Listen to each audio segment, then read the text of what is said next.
Hello guys, எல்லாருக்கும் வணக்கம். Hope you're all doing good. Welcome back to another video at our channel.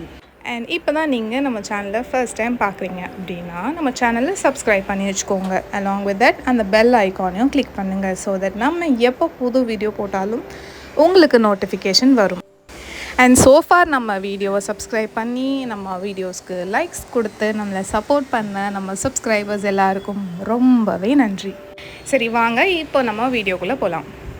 இன்றைக்கான video spend a day in my life video மாதிரி தான் இருக்க போகுது. Like all women's morning எழுந்த உடனே நமக்கு பொழுது விடியறதே கிச்சனில் தான். அப்படி தான் எனக்கும். ஸோ இன்றைக்கி காலையில் எழுந்த உடனே ஸ்கூலுக்கு கிளப்ப வேண்டிய இருக்க வேலைகள்லாம் இருக்கிறதுனால ஃபஸ்ட்டு லன்ச் மெனூஸ் எல்லாம் ரெடி பண்ணி வச்சுக்கலாம் அப்படின்னு சொல்லிட்டு ஈஸியாக குக் பண்ணக்கூடிய lunch along with a side dish தான் இப்போ நம்ம செஞ்சிட்ருக்கிறது. நான் அப்படியே அந்த டிஷ் செய்கிறேன் இந்த டிஷ் செய்கிறேன் அப்படிலாம் எதுவுமே இல்லாமல் ரொம்ப சிம்பிளாக மார்னிங்கே சீக்கிரமாக செய்யக்கூடிய ஒரு லன்ச் பாக்ஸ் ரெசிபியான தேங்காய் சாதம் தான் ரெடி பண்ண போகிறேன். தேங்காய் சாதம் தான் இது என்ன பெரிய விஷயம் இதெல்லாம் போய் காமிச்சிட்ருக்கே அப்படின்னு நினைக்காதீங்க. இதில் ஒரு சின்ன ட்விஸ்ட்டை தான் நான் குக் பண்ணுறேன். அது என்னென்னு உங்களுக்கு சொல்கிறேன் வாங்க. ஸோ ஆல்ரெடி பார்த்திங்கன்னா பாஸ்மதி ரைஸ் உப்பு போட்டு ப்ரீ பாயில் பண்ணி எடுத்து ஒரு ஓரமாக வச்சாச்சு. கடாய் நல்லா சூடானதும் அதில் கடுகு, ஜீரகம், உளுத்தம்பருப்பு, கடலைப்பருப்பு அண்ட் முந்திரி பருப்பு இதெல்லாம் போட்டு நல்லா ரோஸ்ட் பண்ணி எடுத்துகிட்டு இது கூட நம்ம யூஸ்வலாக தேங்காய் போடுவோம்ல, நான் தேங்காய் மட்டும் போடாமல் அந்த தேங்காய் கூடவே பார்த்திங்கன்னா காஞ்ச மிளகாய் அந்த 3-4 பல் பூண்டு போட்டு நல்லா கோர்ஸாக அரைச்சி வச்சுட்டு மிக்ஸ் பண்ணி இந்த மிக்ஸ் தான் நான் தேங்காய் சாதத்தோட பேஸாக யூஸ் பண்ணுறது. இதோட டேஸ்ட் பார்த்திங்கன்னா கம்ப்ளீட்டாக டிஃப்ரெண்ட்டாக இருக்கும். இதை நீங்கள் ப்ரிப்பேர் பண்ண உடனே சாப்பிடாம லன்ச்க்காக அதாவது வச்சு கொஞ்சம் நேரம் கழித்து சாப்பிட போகிறீங்கன்னா அதோட ஃப்ளேவர் ரொம்பவுமே சூப்பராக இருக்கும்.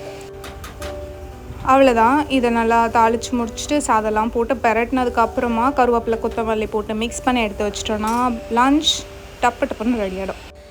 இதை ஒரு ஓரமாக ஃபேன் காற்றுல ஆற வச்சுருங்க. அண்ட் நெக்ஸ்ட் நம்ம சைட் டிஷ் ரெடி பண்ணலாம். இதுக்கு நான் ஆல்ரெடி சோயா சங்க்ஸை தண்ணி ஊற்றி நல்லா சோக் பண்ணி வச்சுட்டேன். அண்ட் இப்போ நம்ம கடலெண்ணெய் ஊற்றி தாளிக்க போகிறோம். இந்த கடலெண்ணெய் பார்த்திங்கன்னா நம்ம ஊரில் நம்ம கையாலேயே விளைவிச்ச நாட்டுக்கடலைகளை நல்லா செக்கில் கொடுத்து எண்ணெய் ஆட்டி எடுத்துகிட்டு யூஸ் பண்ணிகிட்ருக்கோம்.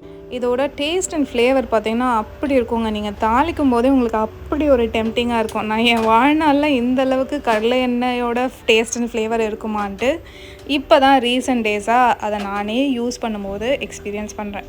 இது என்னமா பெரிய விஷயம், இதெல்லாம் இப்போ லோக்கல் ஸ்டோர்லேயே ஆர்கானிக்கு கோல்ட் ப்ரெஸ்டு மரச்செக்கு அது இதுன்னு சொல்லி விற்கிறாங்களே, நாங்களும் வாங்கி சமைச்சு பார்த்துட்ருக்கோம் நீங்கள் சொல்லலாம். ஆனால் நீங்கள் 1000 சொன்னாலும் கடையில் வாங்குகிற மற்ற எண்ணெய்களை காட்டிலும் நம்மளே கையால் அதை விளைய வச்சு அதை செக்கில் ஆட்டி குக்கிங்கில் யூஸ் பண்ணும்போது அதில் கிடைக்கிற அந்த சாட்டிஸ்ஃபேக்ஷன் வேறு லெவல் தான். அதுக்கு கம்பேரிசனே கிடையாதுன்னு தான் சொல்லுவேன். சரி, எண்ணெய் நல்லா காஞ்சதுக்கப்புறம் அதில் கடுகு, ஜீரகம், சோம்பெல்லாம் போட்டு நல்லா தாளிச்சு எடுத்ததுக்கப்புறம் ஊற வச்சுருந்த சோயா சங்க்ஸை நல்லா பிழிஞ்சு இதில் போட்டு லைட்டாக வறுத்து எடுத்துக்கணும். இது வறுத்துட்டுருக்கு அந்த சமயம் ஒரு பவுலில் பார்த்தீங்கன்னா salt, red chilli powder, garam masala, மஞ்சள் தூள் அண்ட் சிக்கன் 65 மசாலா இருந்தால் அதையும் எடுத்து இந்த மசாலாஸ் எல்லாம் ஈவனாக மிக்ஸ் பண்ணி ரெடியாக வச்சுக்கோங்க. சோயா சங்க்ஸ் நல்லா ஆயிலில் சாட்டே ஆனதுக்கப்புறம் இந்த மிக்ஸ் எல்லாம் உள்ளே போட்டு ஒரு 5 to 6 minutes நல்லா பரட்டி எடுத்துகிட்டு மேலே கருவேப்பிலை கொத்தமல்லி தூள் எடுத்துட்டிங்கன்னா soya chunks side dish quick and ஈஸியாக ரெடி ஆகிடும்.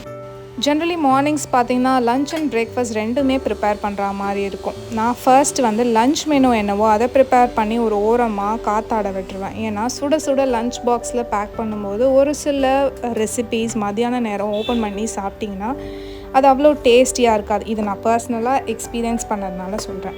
ஸோ நீங்கள் எப்போவுமே சாப்பாடு நல்லா சுட சுட கலந்து கட்டுறதை காட்டிலும் அதை லைட்டாக காத்தாட விட்டுட்டு அப்புறமா லன்ச் பாக்ஸில் பேக் பண்ணிங்கன்னா அது மதியானம் சாப்பிட்றதுக்கு ரொம்ப டேஸ்டியாகவும் ஹெல்த்தியாகவும் இருக்கும்.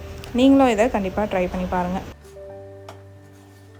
அண்ட் மாமிஸ்னாவே யூஸ்வலாக என்ன மல்டி டாஸ்கிங் தான். என்கிட்ட 2 burner ஸ்டவ் தான் இருக்குது. இருந்தாலும் மார்னிங் எழுந்ததுலேருந்து பசங்களை ஸ்கூலுக்கு ரெடி பண்ணி அனுப்புகிற வரைக்கும் அந்த 2 பர்னருக்கும் ஒன்று மாற்றி ஒன்று வேலை இருந்துகிட்டே இருக்கும். நான் ஆல்ரெடி காலையிலேயே ப்ரான் கிரேவி செஞ்சு ரெடியாக எடுத்து வச்சுட்டேன். ஸ்கூலுக்கு நான்வெஜ் கொடுத்து விடக்கூடாது அப்படின்றதுனால காலையில் பிரேக்ஃபாஸ்ட்டுக்கு வீட்லேயே ப்ரான் கிரேவி சாப்பிட கொடுத்துடலாம் அப்படின்னு சொல்லிட்டு கிரேவியை ஒரு பக்கம் ப்ரீ ஹீட் பண்ணிகிட்ருக்கேன். And here comes the star. மாமிஸோட லைஃப் சேவர் தாங்க சொல்லணும் இந்த idli dosa batter. And luckily இப்போ நம்ம வீட்டுக்குட்டி தோசைனா அப்படி விரும்பி சாப்பிட்றாங்க. ஏன்னா ஒரு பீரியட் ஆஃப் டைம் அவங்களுக்கே அது சலிச்சு போய் எனக்கு இட்லியும் வேணாம் தோசையும் வேணாம் ஆளை விடுங்கடா சாமின்னு சொல்ல ஆரம்பிச்சிருவாங்க. ஸோ இன்றைக்கி காலையில் நம்ம தோசை தான் சுட போகிறோம். தோசை சுடுறதுக்கு முன்னாடி நான் அந்த இட்லி தோசைக்கான பேட்டரை ஒரு 45 மினிட்ஸ் ஏர்லியராகவே ஃப்ரிட்ஜ்லேருந்து எடுத்து வெளியே வச்சிட்டேன். ஸோ தட் அது ஒரு ரூம் டெம்பரேச்சருக்கு நார்மல் கூலிங்க்கு வந்துடும் அப்படின்றதுனால. அண்ட் இங்கே ஒரு சின்ன டிப், தோசை மாவுலேயே எப்போவுமே ஒரு கரண்டியை தனியாக போட்டு வச்சுருங்க. அந்த கரண்டியை யூஸ் பண்ணி மட்டுமே மாவை உள்ளேருந்து வெளியே இன்னொரு பாத்திரத்தில் எடுத்து வச்சுக்கோங்க. அண்ட் முடிஞ்ச அளவுக்கு மாவு வந்து plastic or glass jar type of கண்டெய்னர்ஸில் போட்டு வைங்க. ஏன்னா ஸ்டீல் பாத்திரத்தில் ஸ்டோர் பண்ணுறதை காட்டிலும் பிளாஸ்டிக் ஆர் கிளாஸ் பேஸ்ட் கண்டெய்னர்ஸில் மாவு ரொம்ப நாள் புளிக்காமல் இருக்குது. ஒரு பக்கம் தோசை மாவு ரெடி பண்ணிகிட்டு இருக்கும்போது இன்னொரு பக்கம் அடுப்பில் தோசை கல் வச்சு சூடு பண்ண வச்சிடலாம். இப்போ ரீசெண்ட் டேஸாக மார்க்கெட்டில் அவைலபிளாக இருக்குது இந்த பிங்க் சால்ட் இருக்குல்ல. லேடிஸ்க்கு யூஸ்வலாக பிங்க்னா ரொம்ப பிடிக்கும்னு சொல்லுவாங்க. எனக்கு அப்படிலாம் கிடையாது. ஏதோ ஒன்று புதுசாக இருக்கே வாங்கி ட்ரை பண்ணுவோம் அப்படின்னு சொல்லிட்டு இந்த ஹிமாலயன் பிங்க் சால்ட்டு தான் இப்போ கொஞ்சம் நாளாக குக்கிங்கில் யூஸ் பண்ணிட்டு வரேன். நான் யூஸ் பண்ண ஆரம்பித்து கிட்டத்தட்ட 2 to 3 months ஆகுது. இதனால் பாசிட்டிவ் இம்பேக்ட்ஸ் இருக்கானா எனக்கு கண்டிப்பாக தெரியல. பட் நெகட்டிவ் இம்பேக்ட்ஸ் விசிபிளி எதுவும் தெரியல. It's so for so good. So நான் அதனால் ஃபர்தராகவும் சேம் பிங்க் சால்ட்டு தான் யூஸ் பண்ணிகிட்ருக்கேன். அண்ட் நீங்கள் இந்த மாதிரி ஹிமாலயன் பிங்க் சால்ட்டெல்லாம் குக்கிங்க்கு யூஸ் பண்ணியிருக்கீங்களா? உங்கள் எக்ஸ்பீரியன்ஸ் என்னன்னு சொல்லிட்டு கமெண்ட்டில் சொல்லுங்கள், நானும் தெரிஞ்சுக்கிறேன்.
இப்போ நான் ஒரு பக்கம் பார்த்தீங்கன்னா லன்ச்சை பேக் பண்ண ஆரம்பிச்சிட்டேன்.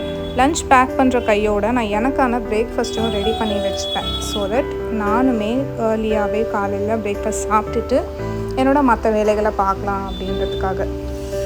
ரீசெண்ட் டேஸ் நிறைய மாம்ஸ் அவங்களோட பிரேக்ஃபாஸ்ட் ஸ்கிப் பண்ணுறதை நம்மளால் பார்க்க முடியுது.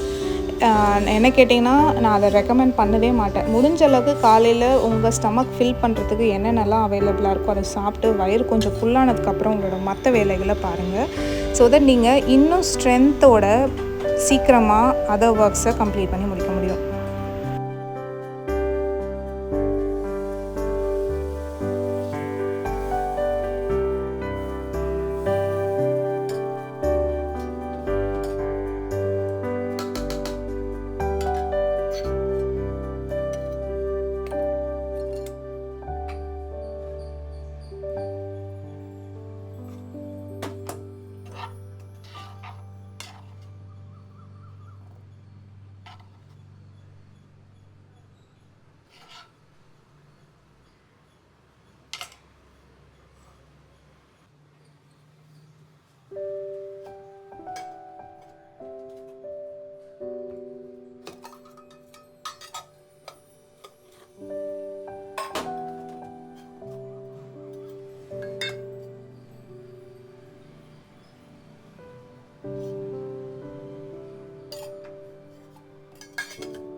ஒரு பக்கம் குட்டிக்கு லஞ்ச் பாக்ஸும் ரெடி ஆகிடுச்சு. அண்ட் இன்னொரு பக்கம் நான் எனக்கு பிரேக்ஃபாஸ்ட்டுக்கு தோசையும் கிரேவியும் எடுத்து வச்சாச்சு.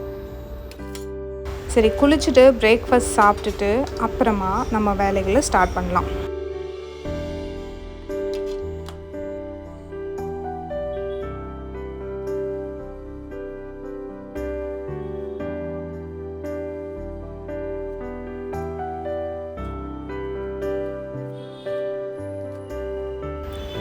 லாங் ஹேர் பார்க்க அழகாக தான் இருக்கும். ஆனால் எனக்கு இந்த சிக்காகிற ஒரு விஷயம் மட்டும் பிடிக்கவே பிடிக்காது. டேங்கிள் ஃப்ரீயாக இருந்தால் இன்னுமே ஈஸியாக இருக்கும்ல. ஸோ இந்த மாதிரி லாங் ஹேரை டீடேங்கிள் பண்ணும்போதெல்லாம் தோணும், பேசாமல் நம்ம ஹேரை ஷார்ட்டாக கட் பண்ணிவிடுவோமா, ஸோ தட் நமக்கு ஈஸியாக இருக்கும்ல. வெளியெல்லாம் கிளம்புனா டக்கு டக்குன்னு எடுத்தோமா, 2 சீவனுமா, அழகாக ஒரு போனிடெயில் போட்டு போயிட்டே இருக்கலான்னு தோணும். அண்ட் இந்த மாதிரி தோணி தான் நான் காலேஜ் டேஸில் ஃபர்ஸ்ட் இயரே பார்த்தீங்கன்னா ஹேரை கட் பண்ண போயிருந்தேன். நான் போனதோ இந்த நார்த் இண்டியன்ஸ், அந்த நேபாளிஸ்லாம் இருப்பாங்களே, அந்த மாதிரி ஒரு ஷாப்க்கு. நான் சொல்கிறது அவங்களுக்கு புரியல, அவங்க சொல்கிறது எனக்கு புரியல. கடைசியாக என்னாச்சுன்னா, நான் ஒரு லென்த்து காமிச்சேன், அவங்க என்னோட நெக்கு கிட்ட ரொம்ப ஷார்ட்டாக கட் பண்ணி அனுப்பிட்டாங்க. எங்கள் அம்மா ஸ்கூல் டேஸ் வரைக்கும் அவங்க கண்ட்ரோலில் லென்த்தை மெயின்டைன் பண்ணிகிட்டே வந்தாங்க. நான் அன்றைக்கி ஹேர் கட் பண்ணிவிட்டு வீட்டுக்கு வரும்போதே தலையில் ஷால்லாம் போட்டு கவர் பண்ணிட்டு வந்தேன். எங்கள் அம்மாவுக்கு டவுட் ஆகிடுச்சு, என்ன எதுக்கு ஷால் போட்டிருக்க, கழட்டுன்னு சொன்னாங்க. கழட்டி காமிச்சதும் கையில் இருந்த ஜல்லிக்கரண்டி தான் பறந்தது. இன்றைக்கி அதெல்லாம் நினச்சி பார்க்கும்போது சிரிப்பு தாங்க வருது. எனக்கு என்னடா ஹேர் தானே, நம்ம கம்ஃபர்ட் தான் நமக்கு முக்கியம் அப்படிங்கிற ஒரு பாயிண்டில் நான் போயிட்டு ஹேர் கட் பண்ணிட்டேன். ஏன்னா காலேஜ்லாம் கிளம்பும்போது ஒரு சைஸ் வரைக்கும் ஹேர் இருந்தால் பரவாயில்ல, பட் எனக்கு ரொம்பவே லென்த்தியாக இருக்கும். எனக்கு அதை ஷீக்கா போட்டு மட்டும்தான் குளிக்கணும். வீட்டில் shampoos not at all allowed.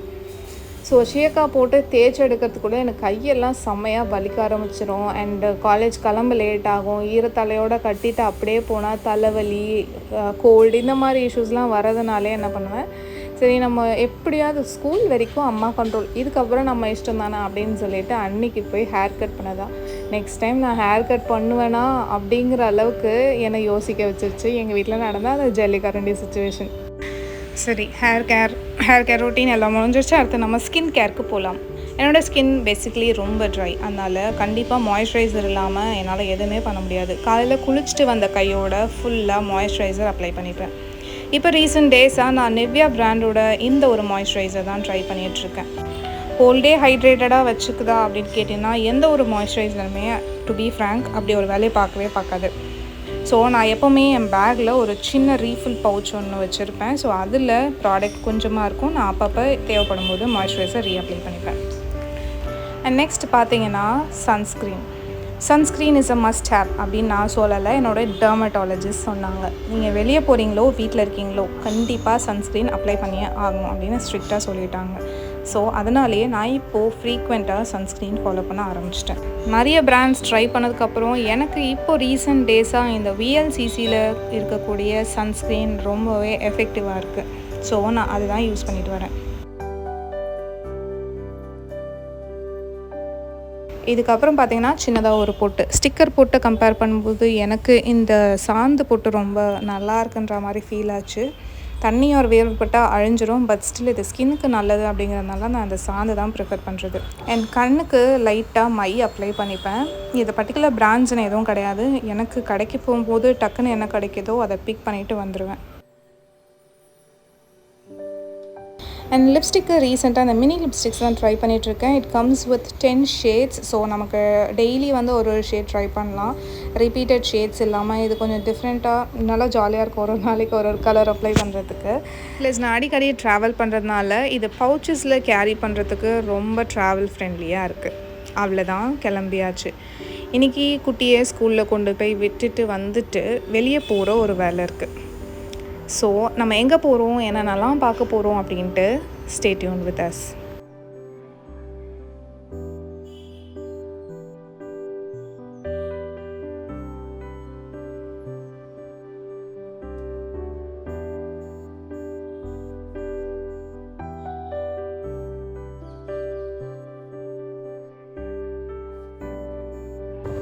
ட்ரிப்ஸ்லாம் பொதுவாக பார்த்தீங்கன்னா நீங்கள் என்ன தான் பிளான் பண்ணி வச்சாலும் அது பிளானிங்கில் மட்டுமே தான் இருக்கும், எக்ஸிக்யூஷனுக்கு வரவே வராது. இந்த மாதிரி எனக்கு நிறைய தடவை ஆயிருக்கு. பட் சடன்லி ஏதோ ஒன்று தோணும், ஏதோ ஒன்று பார்ப்போம், இங்கே போகலாமா அங்கே போகலாமான்னு சொல்லிட்டு ஒரு சில ட்ரிப்ஸ் கிளம்புவோம்ல, அந்த மாதிரி அமைஞ்ச ஒரு ட்ரிப் தான் இது. டிவி பார்த்துட்டே இருக்கும்போது திடீர்னு ஒரு யூடியூப் வீடியோவில் செக் பண்ணிவிட்டு சரி வா போகலாம் அப்படின்னு சொல்லிட்டு கிளம்பியிருக்கோம். நம்ம எங்கே போகிறோம் என்ன பண்ணுறோம் அப்படின்ட்டு வீடியோட எண்ட் வரைக்கும் வந்து பாருங்கள்.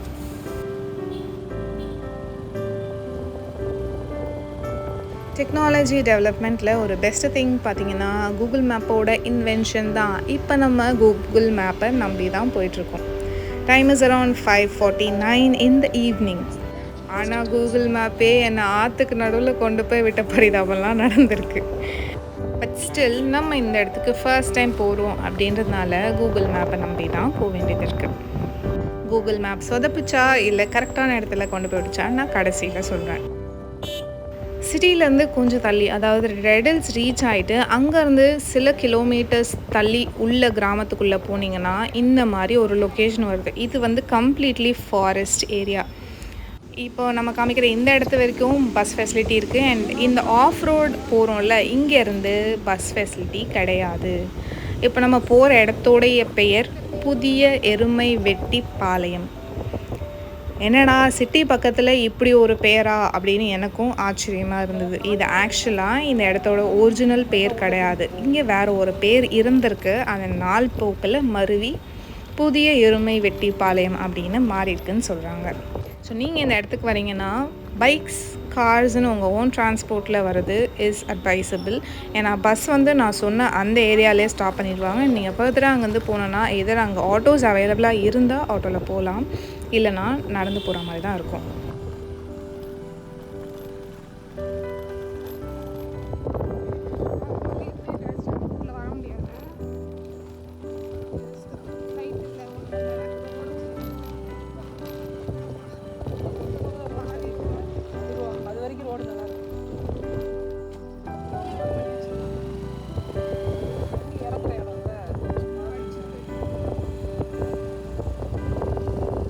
நம்ம அப்படியே சுற்றி வேடிக்கை பார்த்துட்டே போயிட்டுருக்கும்போது டுவர்ட்ஸ் லெஃப்ட் பார்த்திங்கன்னா இது வந்து நிறைய ப்ளூ கலரில் ஒரு மாதிரி என்ன சொல்லுவாங்க, அந்த மேலெல்லாம் கவர் பண்ண மாதிரி வச்சுருந்தாங்க.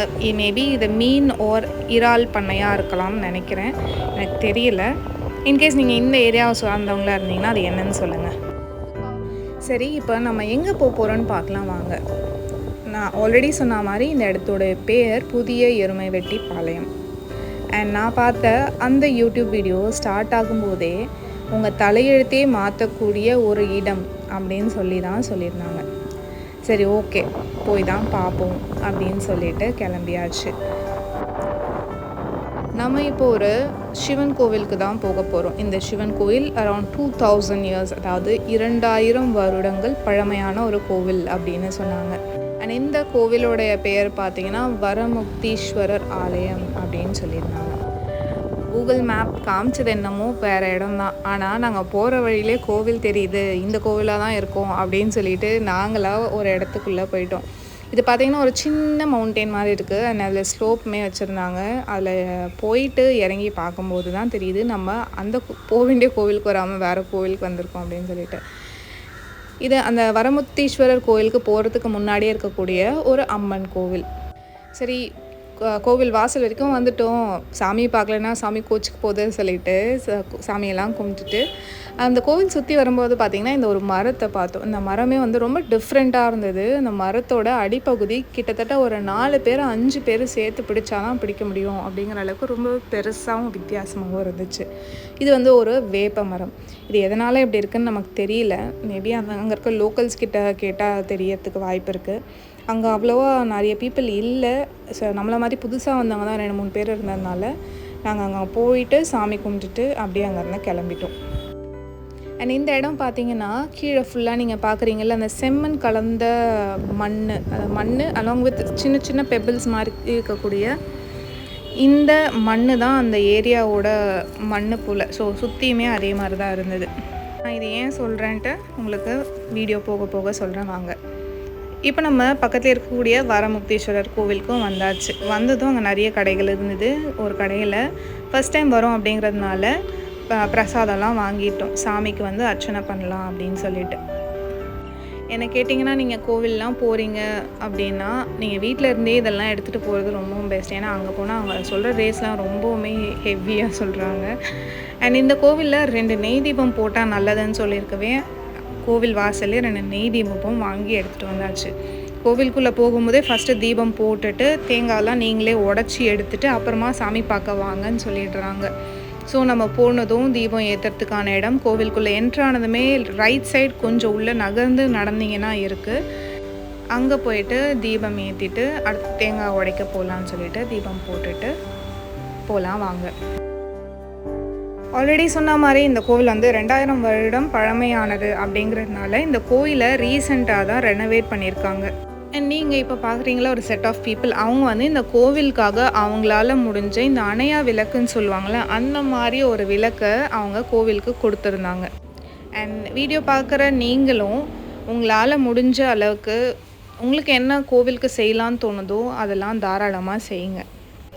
நான் கேள்விப்பட்ட வரைக்கும் இந்த கோவிலில் வந்து பல பேர் அவங்களோட வேண்டுதலை வச்சு அந்த வேண்டுதல் நிறைவேறினதுக்காக சாமிக்கு நன்றி கடன் செலுத்துறதுக்காக நிறைய விஷயங்கள் பண்ணியிருக்காங்க. அது அவங்களால முடிஞ்ச ஏதோ ஒரு பொருள், கோவிலுக்கு தேவையான ஒரு பொருள் வாங்கி தரதா இருக்கட்டும், இல்லை அவங்களால முடிஞ்ச ஒரு தொகையை கோயிலோட டெவலப்மெண்ட்டுக்கு தரதா இருக்கட்டும், இந்த மாதிரி நிறைய விஷயம் பண்ணியிருக்காங்கன்னு நான் கேள்விப்பட்டிருந்தேன்.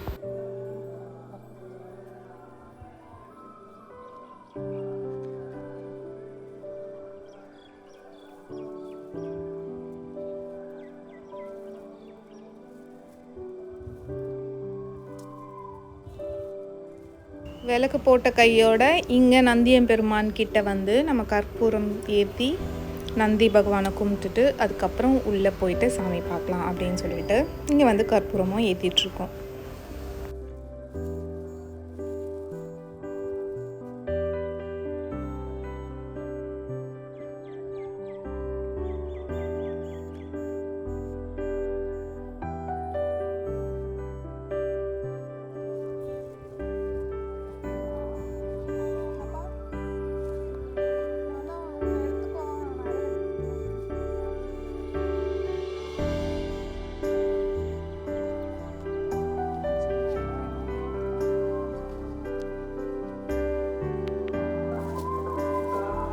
அடுத்த கோயில் கோபுரம் என்ட்ரு ஆகும்போதே பார்த்தீங்கன்னா டுவர்ட்ஸ் யுவர் லெஃப்ட் போனீங்க அப்படின்னா அங்கே வந்து தேங்காய் உடைக்கிறதுக்கு தேவையானதெல்லாம் அங்கேயே வச்சுருக்காங்க. நம்மளே நம்ம கையால் தேங்காயும் உடைச்சி எடுத்துகிட்டு போயிடலாம்.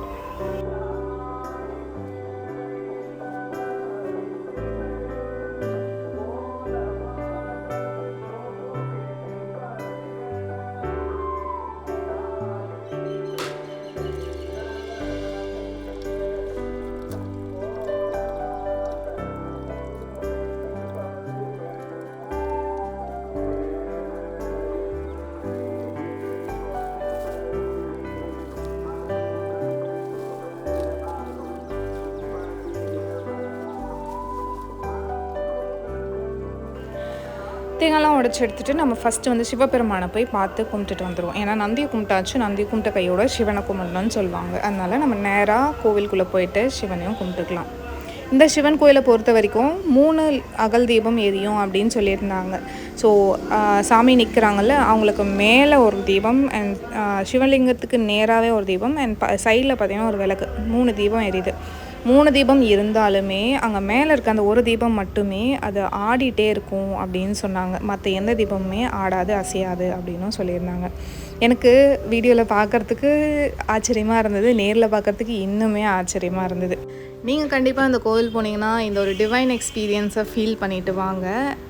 என்னால் இதை சுத்தமாக நம்பவே முடியலைங்க. நான் ரொம்ப நேரம் அங்கேயே நின்று அதை பார்த்துக்கிட்டே இருந்தது. எப்படிடா இந்த மாதிரி ஒரு விஷயம் நடக்குது, இவ்வளோ ஆச்சரியமாக இருக்கே அப்படின்னு சொல்லிட்டு. சிவனை சேவிச்சதுக்கப்புறம் நம்ம அம்பாலையும் கும்பிட்டுட்டு வந்துடலாம். நம்ம 28 ஜூன் கோவிலுக்கு போயிருந்தோம். 27th வந்து பார்த்திங்கன்னா பிரதோஷம். அதனால் கோயிலில் சில சிறப்பு பூஜைகள்லாம் நடத்திருப்பாங்க போல். அதனால் என்னன்னு தெரியல, அம்பாளுக்கு, சிவனுக்கு, நந்தி தேவனுக்கு இவங்க எல்லாருக்குமே வந்து வெள்ளிக்காப்பு போட்டிருந்ததை பார்க்க முடிஞ்சது.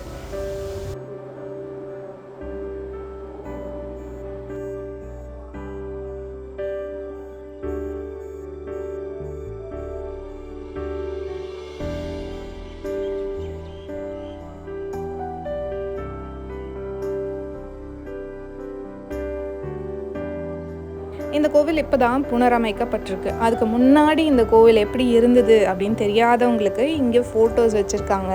இதெல்லாம் பார்க்கும்போதே அவ்வளோ ஆச்சரியமாக இருந்தது. இந்த ஒரு கண்டிஷனில் இருந்த ஒரு கோவிலை இவ்வளோ சூப்பராக ரெனோவேட் பண்ணி ஒரு நிலைமைக்கு கொண்டு வர முடியுமா அப்படின்ற அளவுக்கு. ஸோ நீங்களும் முடிஞ்ச அளவுக்கு உங்களை சுற்றி இருக்கக்கூடிய பழமையான கோயில்களை ரெனோவேட் பண்ணுறதுக்கு உங்களால் முடிஞ்ச ஒரு சின்ன ஸ்டெப் இருந்தால் தயவு செஞ்சு எடுத்து வைங்க. அண்ட் நான் இன்னொரு சேனலுமே பார்த்துருக்கேன், அதாவது அன்பு தானே எல்லாம் சேது அப்படின்னு ஒரு சேனல். அவருமே இந்த மாதிரி விஷயங்கள் நிறைய இனிஷியேட்டிவ் எடுத்து பண்ணுவார். நான் கொஞ்சம் நேரத்துக்கு முன்னாடி இந்த வீடியோவில் சொல்லியிருப்பேன், இங்கே இருக்கக்கூடிய அந்த மண் வந்து கொஞ்சம் வித்தியாசமாக இருக்குது அப்படின்னு சொல்லிட்டு. அந்த மண்ணோட வகையை சேர்ந்த மாதிரி ஒரு டைப் ஆஃப் ஸ்டோன் போல் இது. அந்த ஸ்டோனை வச்சு தான் இந்த கோவிலோட சுவர் அப்புறம் கோபுரம் ஃபுல்லாத்தையும் எழுப்பியிருக்காங்க. இது பார்க்கவே ரொம்ப டிஃப்ரெண்ட்டாக இருந்துச்சு. யூஸ்வலாக பழைய கோயிலில் இருக்க மாதிரி கருங்கல்லோ இல்லை அந்த மாதிரி வகை இல்லாமல் இது ஒரு டிஃப்ரெண்ட்டான ராக் ஃபார்மில் இருந்துச்சு. இந்த கோயில் எதுக்கு ஸ்பெஷல் அப்படின்னு பார்த்தீங்கன்னா, இந்த கோயிலில் இருக்க மூலவருடைய பெயர் வரமுக்தீஸ்வரர். அதுவே எல்லாத்தையும் சொல்லிடுது. அதாவது உங்களுக்கு தேவையான வரம் எதுவாக இருந்தாலும் அந்த வரத்தையும் கொடுத்து உங்களுக்கு முக்தியும் அளிப்பார் அப்படின்னு சொல்கிறாங்க. இந்த கோவிலுக்கு பொதுவாக திருமண தடை, அதாவது எஜுகேஷன் அண்ட் புது வீடு கட்டணும், எனக்கு இருக்க கடன் தீரணும், இந்த மாதிரி அவங்களுக்கு என்ன பிரச்சனை இருந்தாலும் இந்த கோயிலுக்கு வந்து வழிபட்டு போனீங்கன்னா உங்களுக்கு கூடிய சீக்கிரமே ஒரு பாசிட்டிவான வைப்ரேஷன் அண்ட் பாசிட்டிவான விஷயங்கள்லாம் நடக்கும்னு சொல்லுறது நம்மளால் கேட்க முடிஞ்சது. அண்ட் வாசல்லேருந்து பார்க்கும்போது பாம்பு பல்லி இது ரெண்டும் மிக்ஸ் ஆன மாதிரி ஒரு ஸ்டாச்சு கோயிலோட வாசல் என்ட்ரி ஆகும்போது நீங்கள் மேலே பார்த்தீங்கன்னா தெரியும், அந்த மாதிரி இருந்தது. நான் அது பக்கத்துலேயே வந்து மீன், ஆமை இந்த மாதிரி ஸ்கல்ப்சர்ஸ்லாம் தெரிஞ்சது. லைட் ஏரியறதுனால ரிஃப்ளெக்ஷனாக தெரியல. இன்கேஸ் நீங்கள் கோவிலுக்கு நேராக போனீங்கன்னா அதெல்லாம் மிஸ் பண்ணாமல் பார்த்துட்டு வாங்க. இந்த மாதிரி ஸ்டாச்சூஸ்லாம் பொதுவாக பார்த்தீங்கன்னா பரிகார ஸ்தலங்களில் மட்டும்தான் இருக்கும்னு சொல்லப்படுது. ஸோ அந்த காலத்தில் இந்த ஒரு கோவில் பரிகார ஸ்தலமாகவும் இருந்திருக்க வாய்ப்பு இருக்குது. அண்ட் இந்த கோவிலோட கதவுகள், அதாவது நான் பழைய வீடியோவில் பார்க்கும்போது இந்த கோயிலோட கதவு எந்த அளவுக்கு டேமேஜ் ஆயிருந்ததுன்னு நான் பார்த்தேன். ஸோ அந்த கதவோட கம்பேர் பண்ணும்போது இப்போ இருக்க கதவு பார்த்தீங்கன்னா எல்லாத்தையுமே அவ்வளோ அழகாக, அதாவது இந்த 63 நாயன்மார்கள் சொல்லுவாங்கள்ல, அவங்களோட ஸ்கல்ப்சர்ஸை கையாலே அவ்வளோ அழகாக செதுக்கியிருக்காங்க. அது மட்டும் இல்லாமல் இந்த கோவிலை சுற்றி 63 நந்திகள், அதாவது இந்த 63 நாயன்மார்களை டிபிக் பண்ணுற மாதிரி 63 நந்திகளை வச்சு செஞ்சுருக்காங்க. அவ்வளோதான். இன்றைக்கி நாங்கள் அன்எக்ஸ்பெக்டடாக இவ்வளோ ஒரு சூப்பரான ஹிஸ்டாரிக் பிளேஸ்க்கு வந்தது எங்களுக்கு ரொம்பவே சந்தோஷம். அது மட்டும் இல்லாமல் இந்த கோவிலில் பார்த்தீங்கன்னா நைட் ஒரு 10 o'clock போல் ஒரு வெள்ளை கலர் ஆந்தை வருது அப்படின்னு சொன்னாங்க. நாங்கள் போன நேரத்தில் அந்த மாதிரி எதுவும் பார்க்க முடியல. பட் ஃபோட்டோஸ் வீடியோஸ்லாம் கூகுள் சர்ச் பண்ணி பார்க்கும்போது அந்த ஆந்தையை பார்க்க முடிஞ்சது. ஸோ அவ்வளோதான். இன்றைக்கி நம்ம இந்த கோயிலை ரொம்ப சிறப்பாக தரிசனம் பண்ணிட்டு வந்துட்டோம். இந்த கோவிலோட கூகுள் மேப் லொக்கேஷனை நான் டிஸ்கிரிப்ஷனில் கொடுக்குறேன். உங்களுக்கு ஏதாவது டவுட்ஸ் அண்ட் கிளாரிட்டிஸ் தேவைப்பட்டால் எனக்கு கமெண்ட்டில் சொல்லுங்கள். நான் என்னால் முடிஞ்ச உதவி, எனக்கு தெரிஞ்ச விஷயங்கள்லாம் நான் உங்கள் கூட ஷேர் பண்ணிக்கிறேன். அண்ட் நீங்கள் இந்த ஏரியாவை சார்ந்தவங்களாக இருக்கீங்க அண்ட் இந்த கோவிலுக்கு நீங்கள் ஆல்ரெடி போயிருக்கீங்கன்னா கண்டிப்பாக கமெண்ட்டில் சொல்லுங்கள். இந்த கோவிலுக்கு நீங்கள் போயிட்டு உங்கள் லைஃப்பில் என்னென்ன சேஞ்சஸ்லாம் நடந்தது அப்படின்ட்டு எல்லாருக்கூடையும் ஷேர் பண்ணிக்கோங்க. அண்ட் மெயினாக இந்த கோவிலுக்கு போகிறீங்கன்னா நீங்கள் ஈவினிங் டைமில் போகிறத அவாய்ட் பண்ணிக்கோங்க. Try to be there at before like ஒரு 6 o'clockலாம் சாமியை பார்த்து முடிச்சுட்டு வெளியே வரா மாதிரி இருக்கிறதுக்கு பார்த்துக்கோங்க. ஏன்னா வர வழியெல்லாம் லைட்ஸ் கிடையாது, ரொம்ப இருட்டாக இருக்குது. ஸோ ஃபார் சேஃப்டி ரீசன் நீங்கள் வந்து ஏர்லியாக பிளான் பண்ணி ஏர்லியாக அங்கேருந்து கிளம்புறது ரொம்பவே நல்லது. அண்ட் அவ்வளோதாங்க. இப்படி தான் என்னுடைய இந்த ஒரு நாள் ரொம்ப அழகாக பாசிட்டிவாக போச்சு. அண்ட் இந்த வீடியோவை மறக்காமல் உங்கள் ஃப்ரெண்ட்ஸ் அண்ட் ஃபேமிலிக்கு ஷேர் பண்ணுங்கள். ஏதோ ஒரு வகையில் அவங்களுக்கு இது யூஸ்ஃபுல்லாகவும் இருக்கும். அண்ட் வீடியோ பார்க்குற நீங்கள் இன்னும் நம்ம சேனலை சப்ஸ்கிரைப் பண்ணனா ப்ளீஸ் பண்ணிக்கோங்க. ஸோ தட் நம்ம எப்போ புது வீடியோ போட்டாலும் உங்களுக்கு நோட்டிஃபிகேஷன் வரும். இன்னும் ஒரு அழகான வீடியோவில் சந்திக்கலாம். அது வரைக்கும் bye, take care, stay positive and spread positivity.